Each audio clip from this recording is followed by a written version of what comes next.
Hello, everybody. I hope everybody's keeping safe. I'm Peter John Welcome, and I will be speaking about building models from structured data with AutoML tables today. This will be an introduction talk.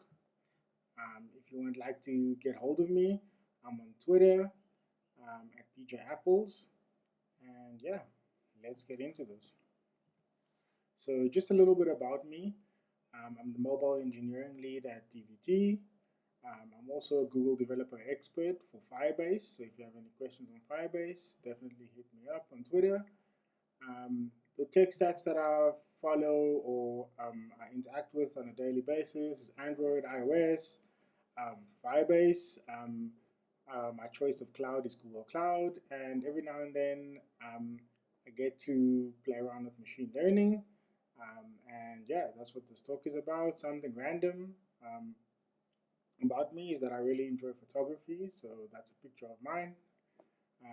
Yeah, but let's enough about me. Let's get into our topic today.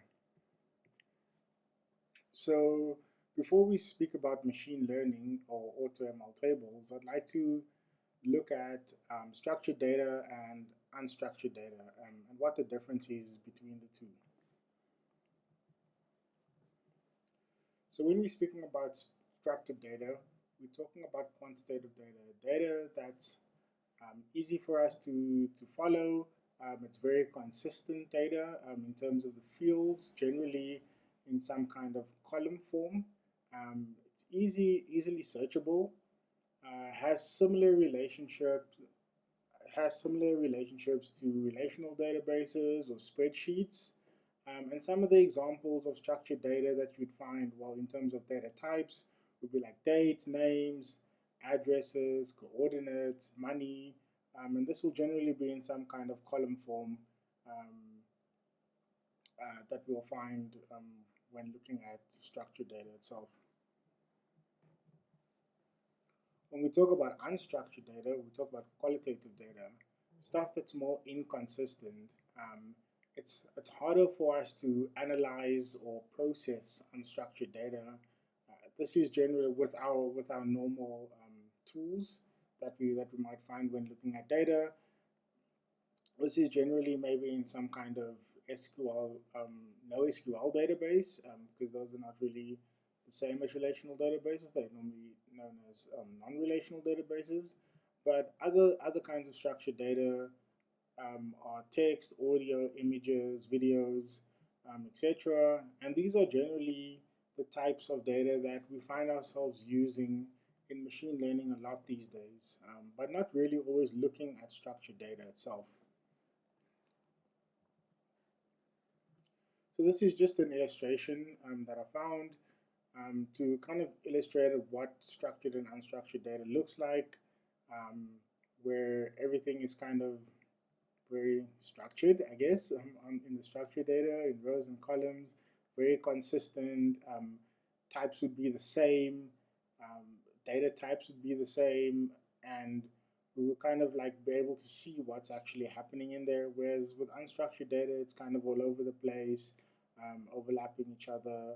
Um, yeah, it's not really easy to process um, or to analyze this data to see any kind of consistencies between different data inputs. So into AutoML tables. Well, when it comes to machine learning, before I actually start doing any type of machine learning, I always go back to the machine learning decision pyramid. And this is great because it kind of looks at all the tools that are available out there. This is obviously from Google Cloud, and it allows you to kind of look at what tools are available for what type of problems that you're trying to solve.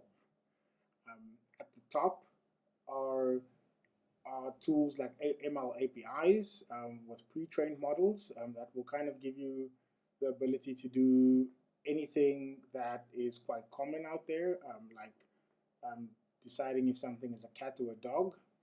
We get down to like AutoML, where we kind of want something similar to an API where we don't really want to write any kind of model code for ourselves, but we do want to train custom models.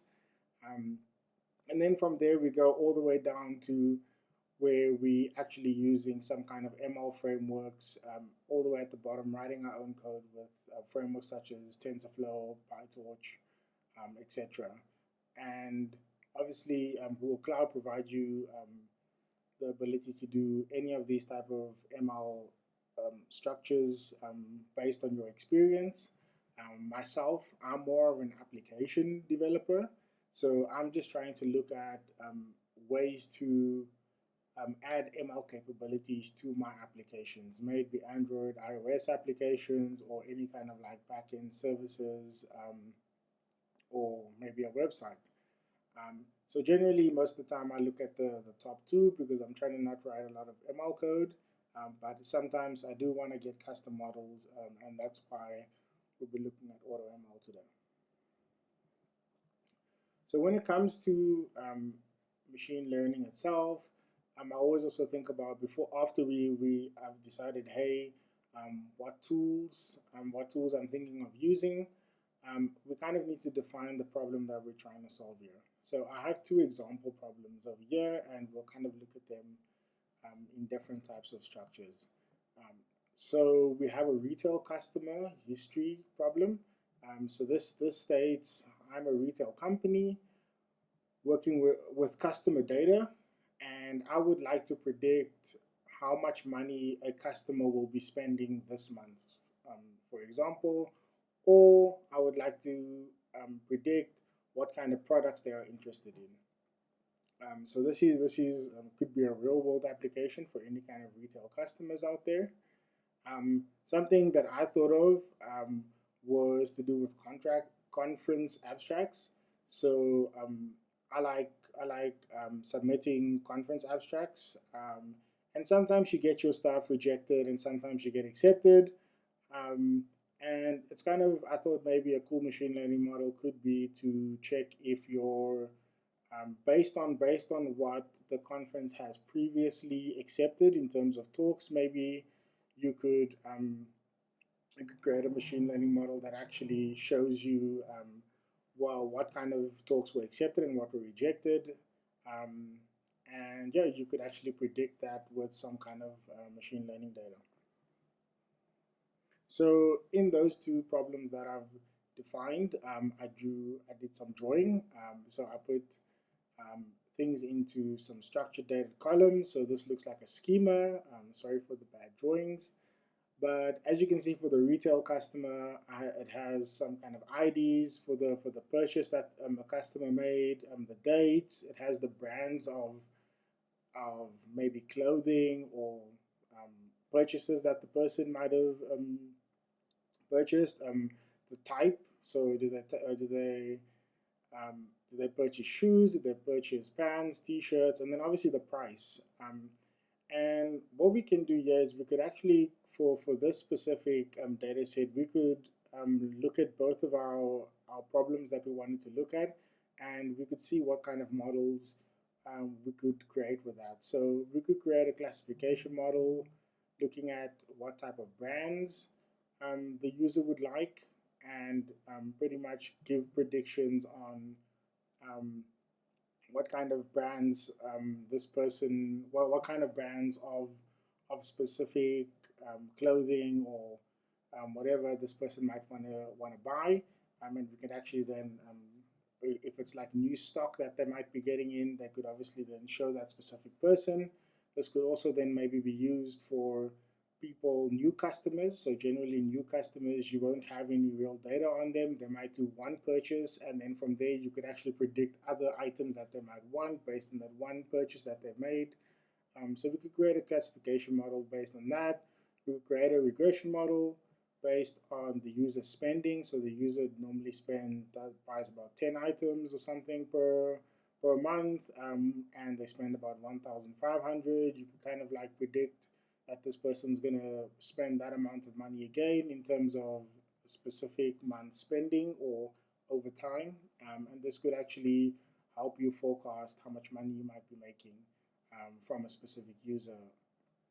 On the other side, with the conference abstracts, um, you could create a classification model based on the description and the title, and you could classify what categories of what the categories are that are good for a specific description. Or well, you could you could classify what category a specific description and title for an abstract was. So someone could be writing an abstract and you need to put stuff into categories. You could predict that. And then obviously the problem that we're trying to solve, which is would you get rejected or accepted? You could pretty much put your description and title in, and it will tell you it's likely that you might get rejected or you might get accepted for the specific talk. So these are just fun examples that I have over here.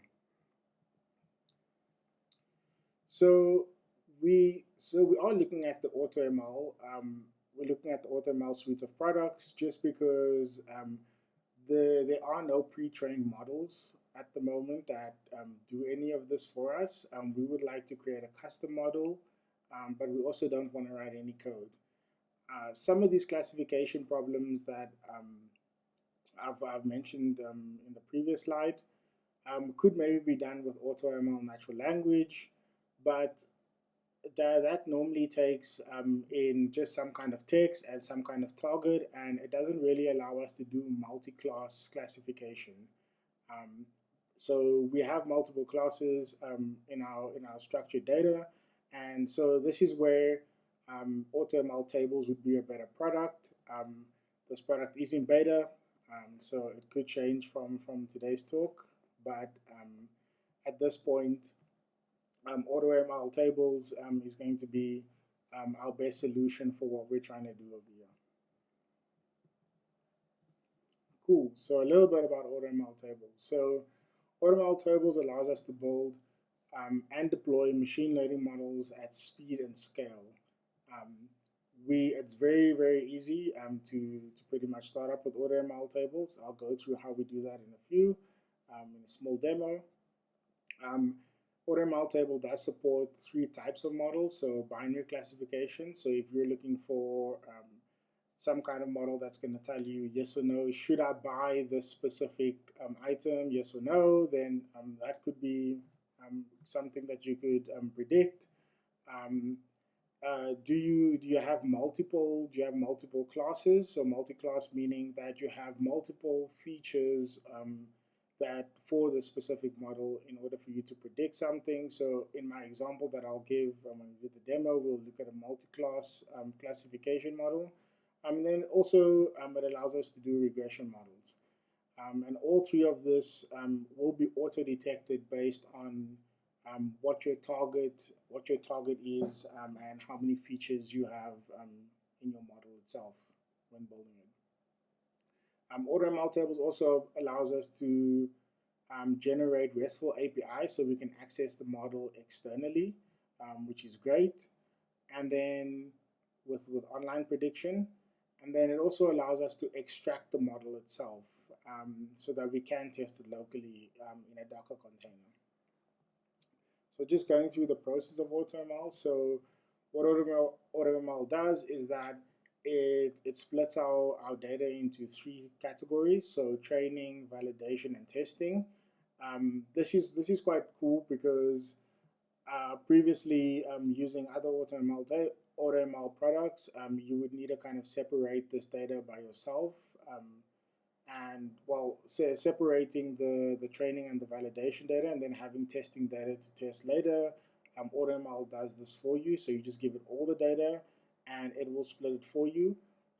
By default, it does an 80-10-10 split, but this can be modified with a modifying column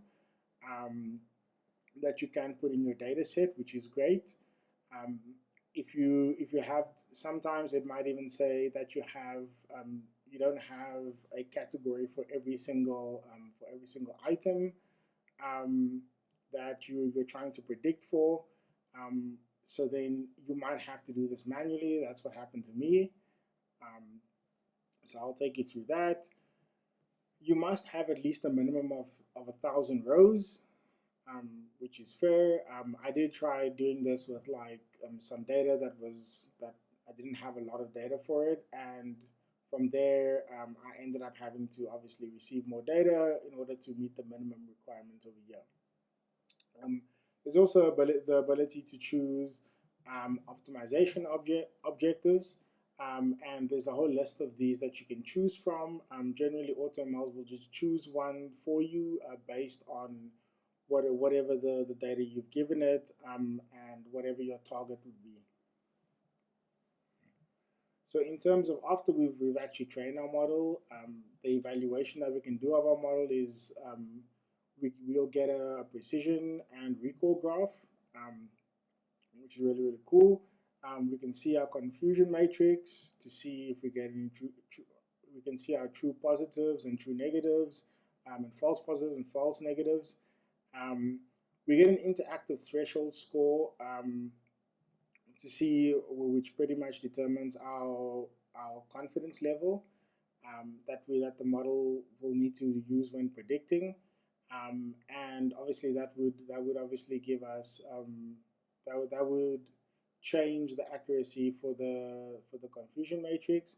And something that I thought was really, really cool was that it also tells you what's the feature importance of your model itself when it was training. So what you would see is that you would see that some columns were more important than others, and how much of that was really important to actually building this model.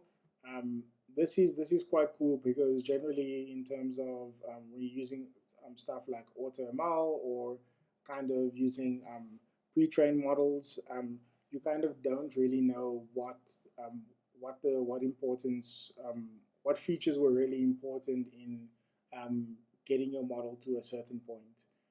So this is really, really cool illustration. And then in terms of predictions, we have an online prediction. So this uses our testing data that it splits up. So we can just do online predictions and actually validate to see how our machine learning model performs. We can also do batch predictions through BigQuery, which is great. So we can literally have some data in BigQuery that we actually want to test our model with, and we can connect that specific table straight to our AutoML table model and see what the outcome is there. We can obviously, as I mentioned previously, we have a REST endpoint that we can deploy, so that client-side applications can interact with our model, and then we can extract again our model into a Docker container, which means that we can actually, instead of deploying this model on Google Cloud itself, we can actually extract it and deploy it in any other kind of environment that we want to, which is great. So if we wanted to do it locally or if we wanted to do it in a different cloud provider, that's also available to us. So let's do a small demo.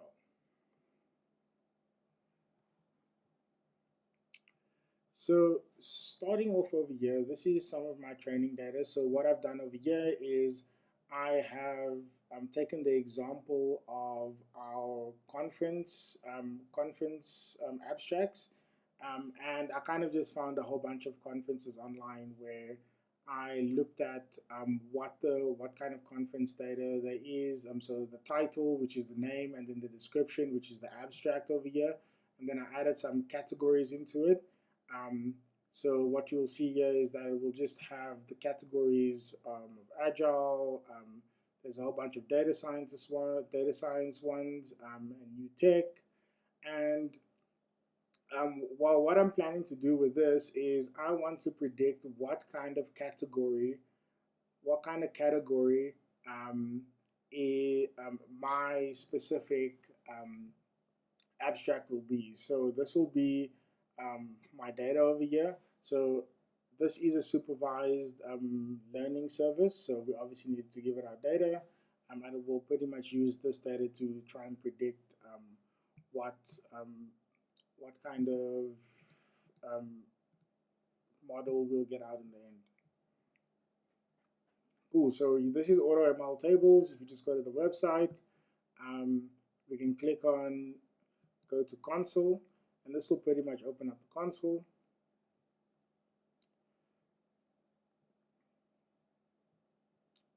So we wait, and then what we will be presented with is obviously our data sets. So there's a bunch of data sets over here, and we will have our, we can obviously create a new data set if we wanted to. We could give it some kind of title. We can choose a region.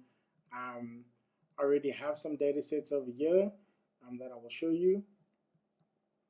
So we'll click on one of these data sets. And what we can see over here is we will see this specific Excel sheet that I've imported. So if we had to go back to the import tab, um, this I've uploaded it from my PC. But what you need to do is you also need to make sure that it's in some kind of cloud storage. So if you click on this, you would pretty much be uploading your CSV file to some kind of cloud storage, and this is where you could also input from BigQuery if you wanted to. So that's also available to you over here. You would then import the data, and it will import. It might take a while to actually import the data. So what it would do is it will kind of just let you know once the data is imported, and if there's been any errors, it will send you an email, which is great. But if it is successful, what you will do is you will see that it will kind of be presenting you with something like this. So these are all the columns that are being represented in the CSV file. What we can see here is that we have something that's a target column, so I'll explain how we do that later. We have our description, we have level, which is nullable at this specific time because there's no levels in there, and we have our name and our split data. So what I needed to do over here was I needed to create the split data, and the split data would just say that this is either training data, so it would say train, um, train, validation, or testing. And then I split it up manually because what happened was is that I needed to, because I didn't have enough targets, I didn't have enough categories for my specific target column. So it just wasn't picking it up, so I had to do it manually. And all of these are cool here. You can have them as nullable and tell them that this might have some kind of nullable fields over here. And it gives you some cool data about each specific column that it's under over here.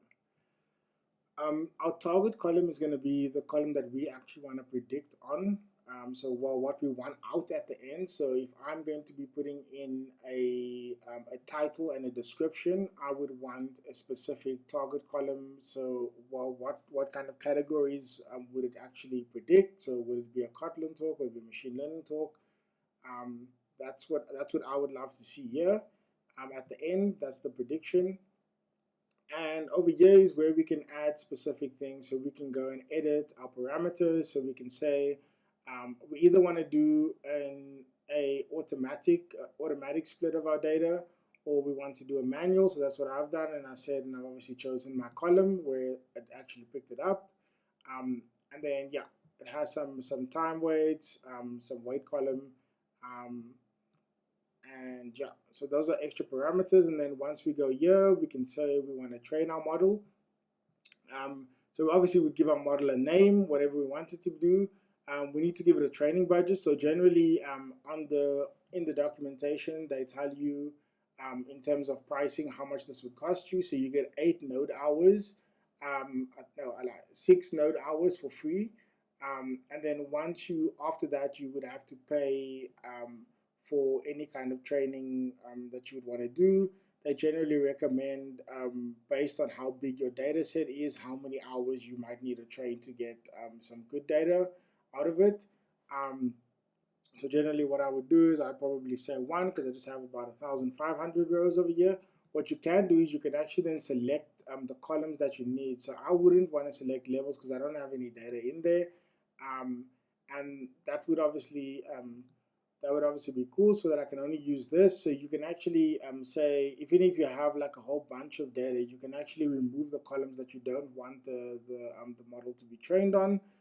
You can see that it automatically sees this as a multi-class, because I'm trying to use um, more than one class over here, one feature to actually create this model.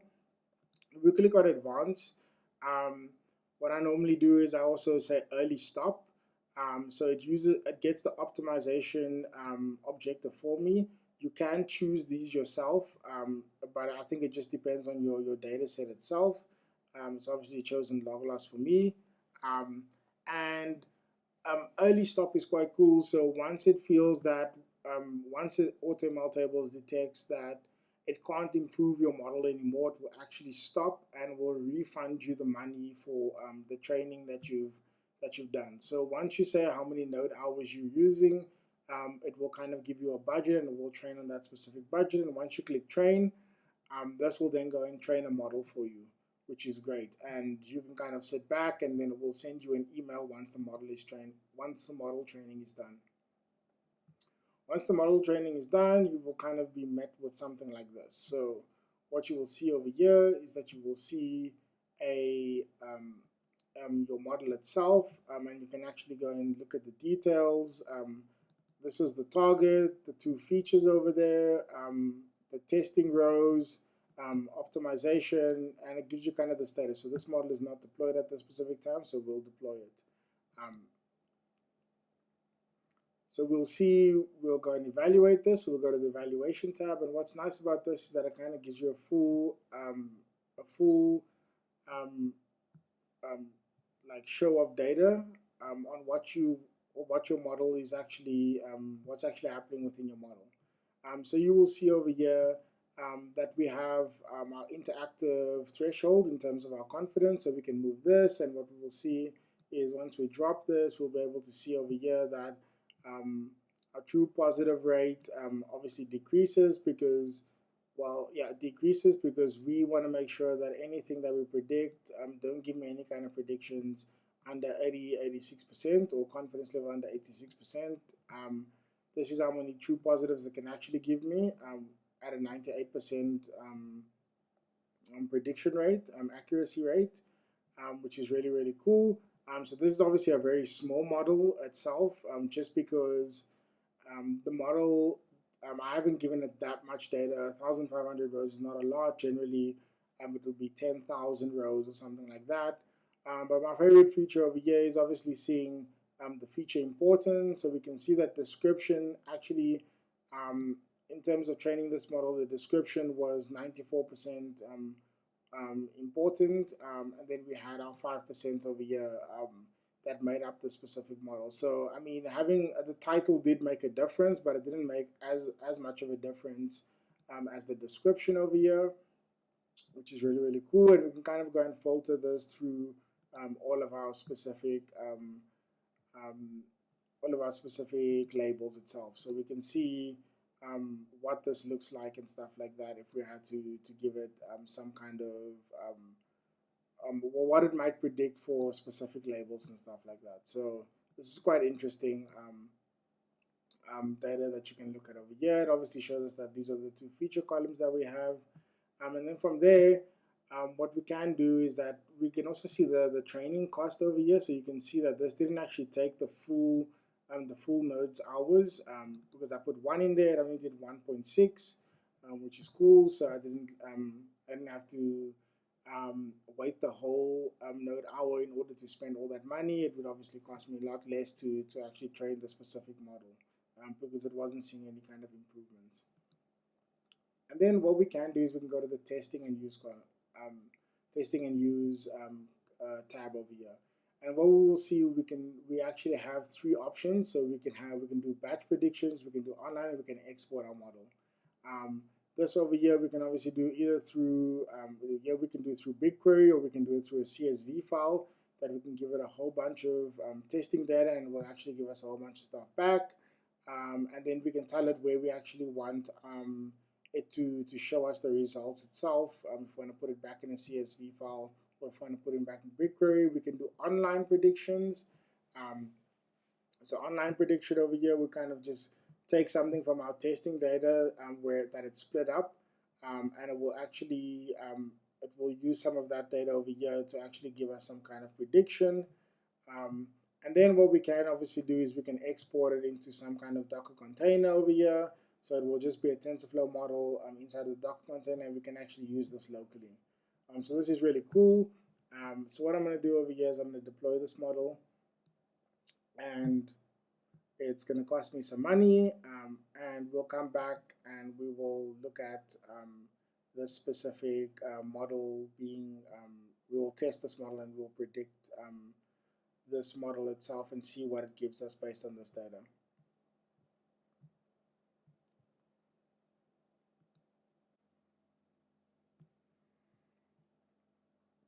So we have our model now deployed, and we can see over here what it does. It tells us how big the model is, and we can now use our prediction UI over here to actually get some kind of predictions from our specific model. So we can also click on the generate feature importance, school, and we can click predict.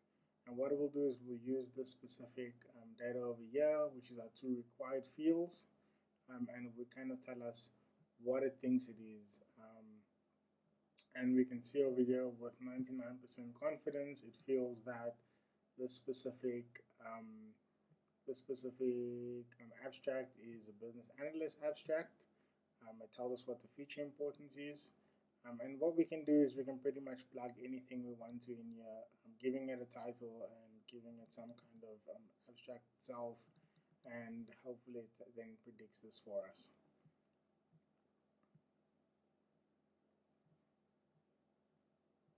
We can also then, over here, we can see what it would look like in terms of the payload itself. So we see over here that this is what our RESTful, we would need to put inside of the body for our REST endpoint. And we're pretty much saying the payload, we give it the row, so we give it some values, which is our first value over here, and our second value, which will be our talk. And then from there, so it's these two values in the array. And then from there, we pretty much will be able to give a prediction based on the specific thing. So we could even edit this if we want to, which is really, really cool.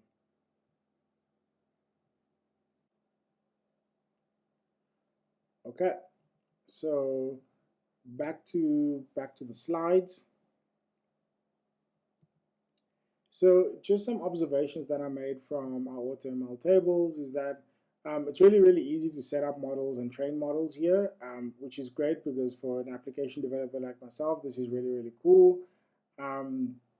It's easy to deploy it on Google Cloud, and this will obviously scale for me, so I don't have to worry about that either.